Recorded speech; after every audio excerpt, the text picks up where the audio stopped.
Hello everyone, and welcome back to another episode of Acupuncture is My Life. Now, this episode,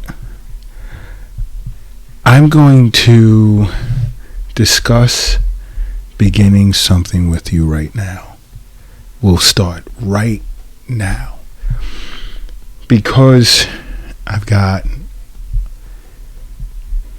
27 individuals from 3 different continents who have sent me messages wanting to know if they were to attempt to lower their inflammation problem immediately, what can they do?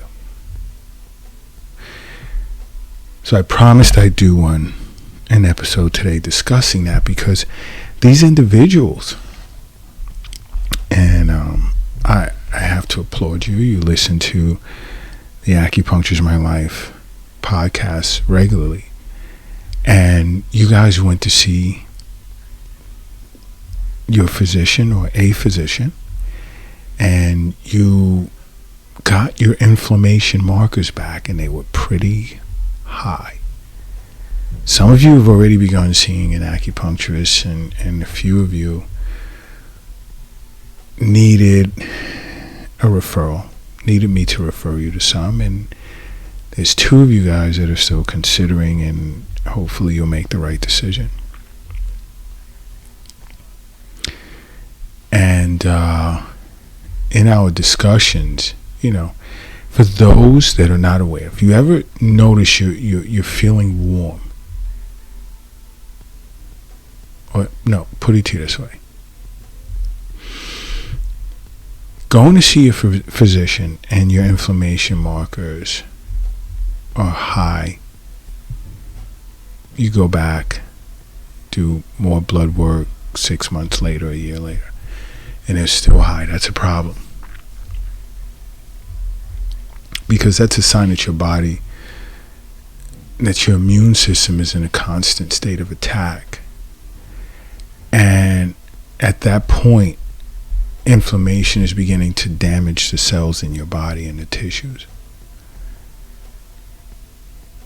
And with cells and tissues being damaged, it can cause many problems moving forward, such as diabetes, cancer, obesity, heart disease, as well as depression. And now individually, again, acupuncture can treat these issues, these problems, but that's not what acupuncture is about, and your acupuncturist wouldn't deal with you in that capacity. We don't just treat symptoms, we get to the root. And let's say in this case the root causes inflammation, we're going to make Eastern nutrition recommendations, and we're going to look to resolve this along with acupuncture treatments and whatever else is required. Maybe even in some cases herbal formula recommendations. Okay? But to begin to bring these markers down right away, the first thing I want you to do is I want you to start removing processed foods from your diet.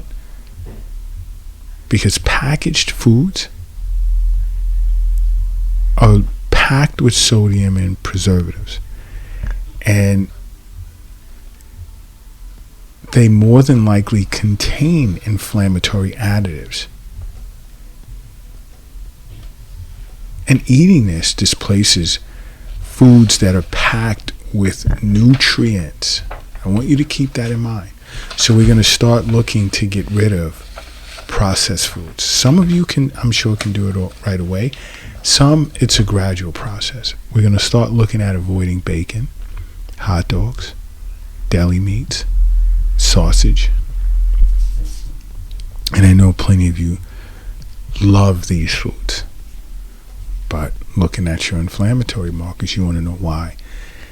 And you ask that I come up with a game plan where those markers can start dropping right away, because hot dogs, deli meats, bacon, sausage, these things are linked to colon cancer.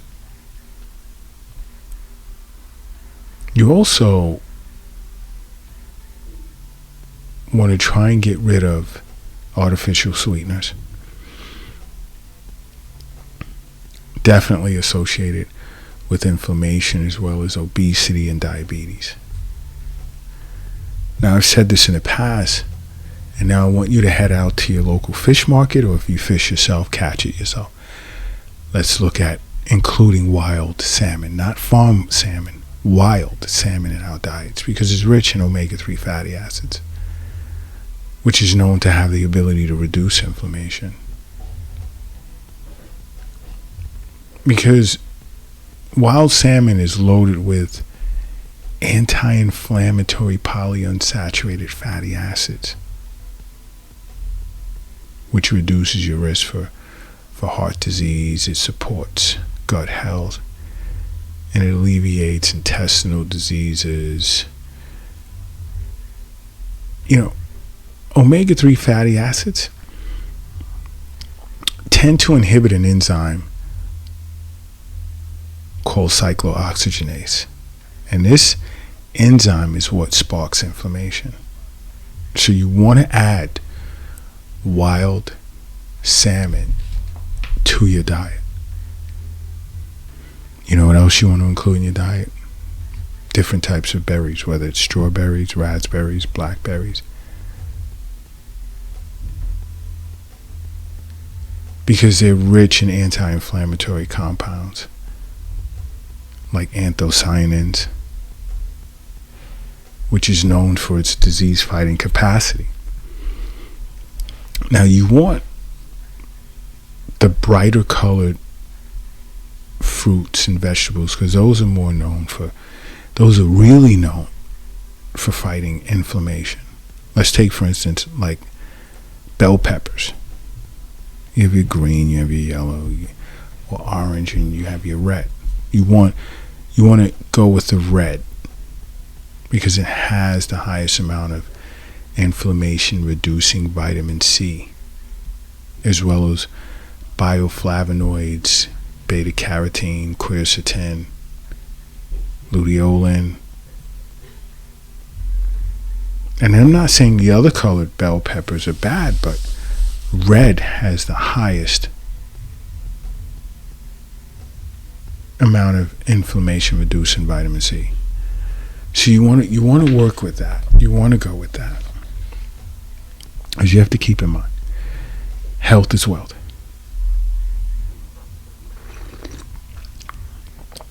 The wealth isn't in a bank. It's not in the safe. It's not under the doghouse in the backyard. It's not in the shoebox in the closet. It's not under your mattress. It's not in your purse. It's not in your pocket. It's in you.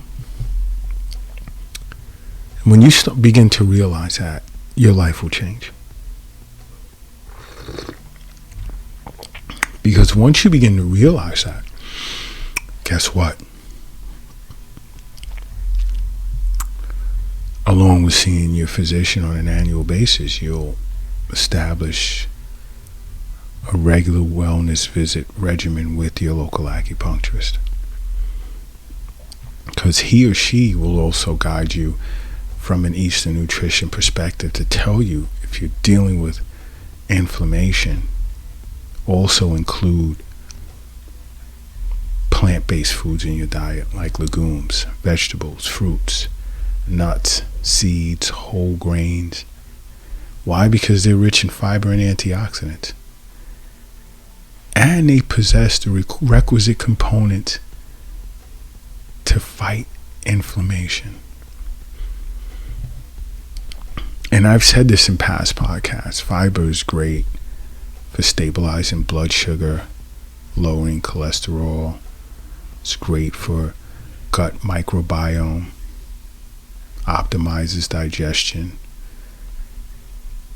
You optimize digestion, the 1-2 punch, the second punch is the elimination of toxins. Fiber helps us maintain a healthy weight. Okay? So you want to eat whole plant-based foods. And along with doing that, try and eat or juice kale 3 to 4 times a week. See if you can do that. Lightly steam or juice kale. It's the only 2 ways. You can eat it raw too. Okay, but be careful with eating cold foods a lot. Yeah, you can, but sometimes we overdo it.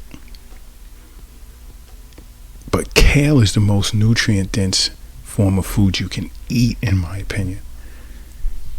Loaded with phytochemicals that reduce inflammation and fight off different types of diseases.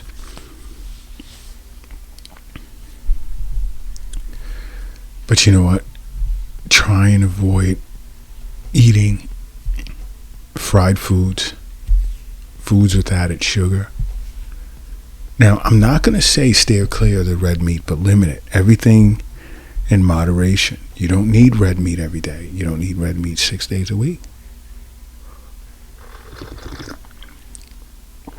You have to keep in mind, trans fats promote inflammation. You're talking about like margarine. Stay away from that. That's like, oh my gosh. I don't even know how bad to say it's bad for you. But margarine is like a no-go.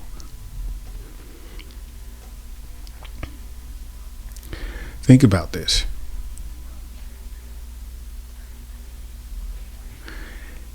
Your inflammation markers could be within range, right? Healthy range. Then you can go right out and eat a double cheeseburger with small fries. And your inflammation markers would shoot up within a few minutes after eating that and stay well above range for at least 7 hours.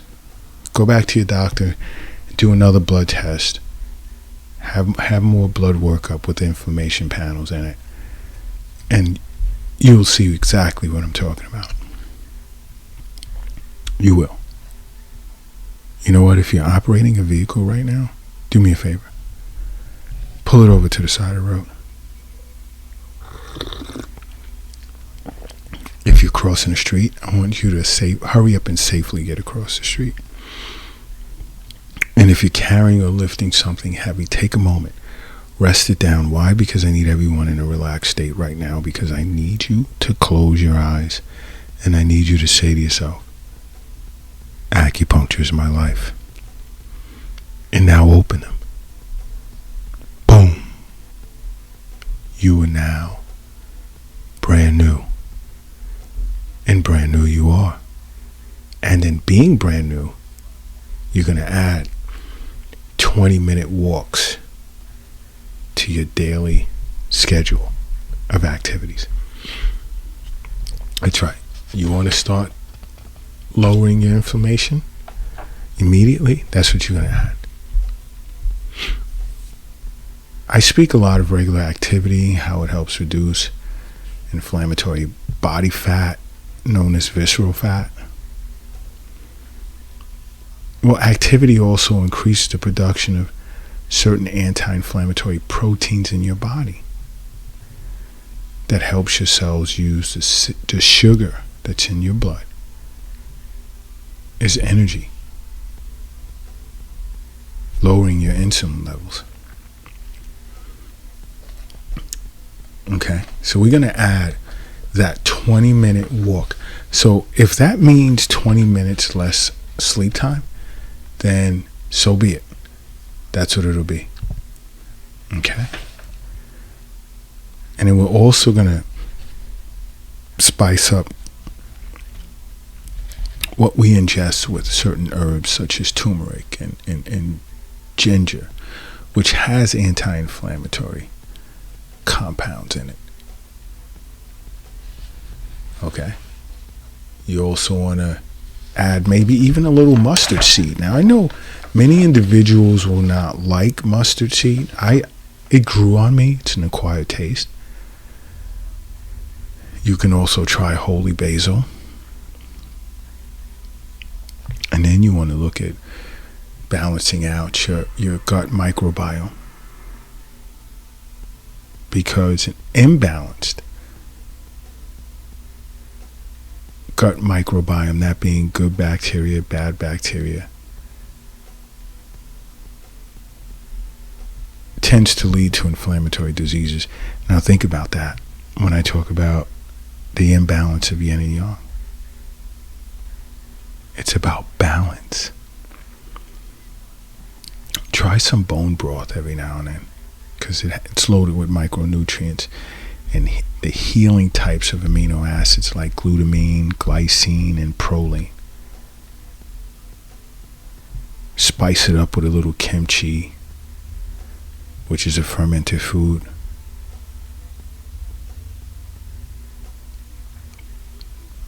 And then go in to see an acupuncturist and discuss losing weight.